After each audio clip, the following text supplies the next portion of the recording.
Yang kita baca adalah Fathul Mu'in. Ya, kita sebelumnya membaca suratul Fatihah untuk mu'alif atau pengarang dari kitab Fathul Mu'in dan juga syarah dari Fathul Mu'in. Ala habiniya khaliqul salihah. Al-Fatihah. A'udzu billahi minasyaitonir rajim. Bismillahirrahmanirrahim. Alhamdulillahi rabbil alamin. Arrahmanir rahim. Maliki yaumiddin. Iyyaka na'budu wa iyyaka nasta'in. Ihdinas siratal mustaqim. Siratal ladzina an'amta 'alaihim ghairil maghdubi 'alaihim waladdallin. Amin. Bismillahirrahmanirrahim. Kita ulangi lagi biar semakin menguasai. Wa rabi'uha utawi kaping pate rukun salat atau sifat-sifat salat iku qira'atu Fatihatin, maca surah Fatihah, kulla rakaatin ing saben-saben rakaat, fi qiyamiha ketika kita dalam keadaan berdiri. Hal ini lil khabari syaikhaini, karena anane hadis yang diriwayatkan oleh Imam Bukhari Muslim. Kalau syaikhaini itu isinya Imam Bukhari Muslim ya, kalau hadisun sahihun itu biasanya Imam Bukhari.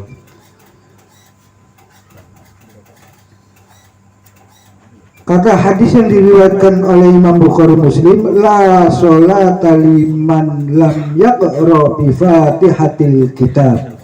La sholata ora ana sholat iku sah liman kedua wong lam yaqra kang ora maca sapa man bi Fatihatil kitabi kelawan surah Fatihah ya, kelawan surah Fatihah. Ai fi kulli raqatin, di setiap rakaat.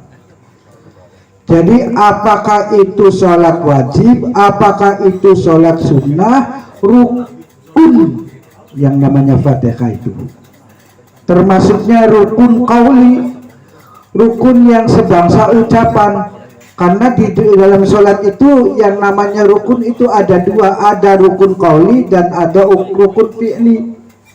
Jadi rukun yang sebangsa ucapan, rukun sebangsa penggawean atau gerakan-gerakan. Nah, jadi sholat ini, Fatihah ini adalah bagian dari ruku.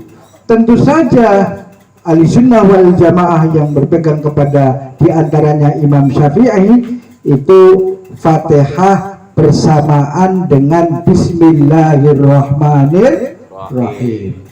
Jadi Bismillah itu bagian dari suratul Fatihah ya.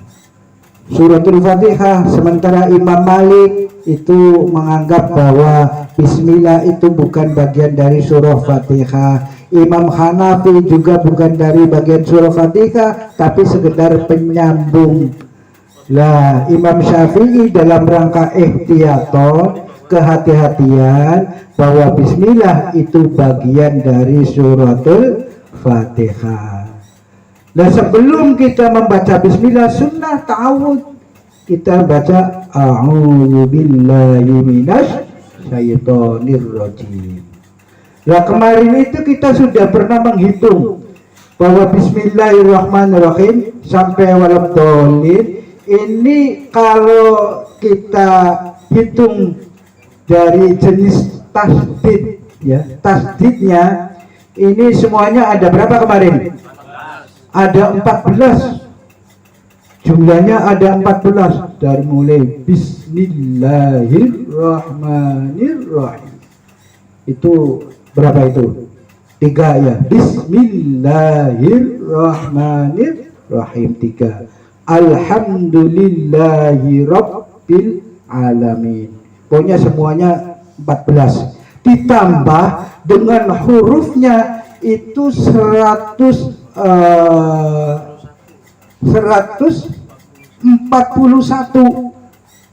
Semua Fatihah itu 141 kalau Maliki Yaumiddin dibaca pendek tanpa panjang, Maliki Yaumiddin. Kalau kemudian maliki dimadkan, maka bertambah menjadi 140. Berarti berapa? 100 kalau dengan tasdid 156. Jadi semua huruf ditulis semua. Ada nggak yang pernah ngitung semua huruf Fatihah? Ya sekali-kali coba dihitung. Jadi Fatihah. Nah kita sebelum membaca Fatihah itu kita sunnah membaca iftitah.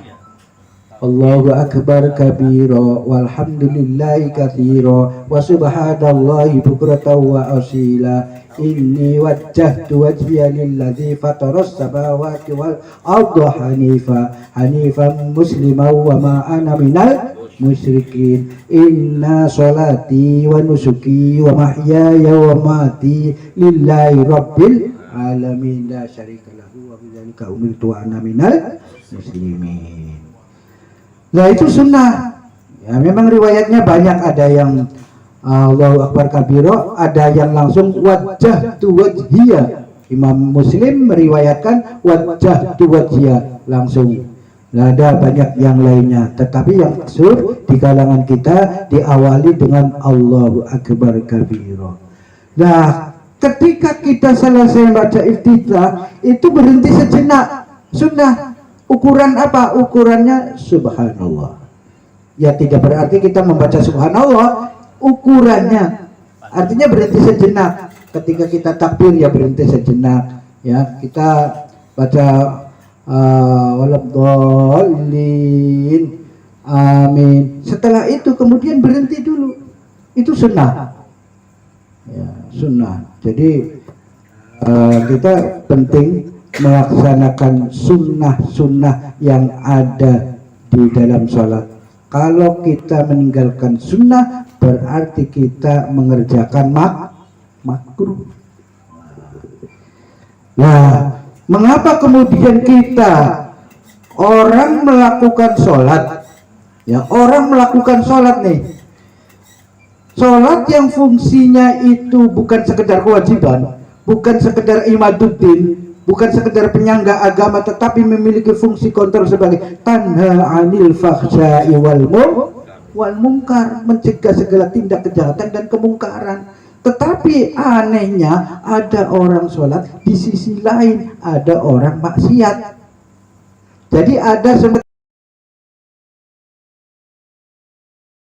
ibadah yang ibadahnya itu mencegah kemungkaran, tapi di sisi lain juga berbuat kemungkaran. Nah, ya. Makanya bagaimana supaya sholat ini benar-benar berfungsi membentuk kepribadian kita menjadi pribadi yang berbudi luhur, menjadi pribadi yang berakhlakul karimah. Ya.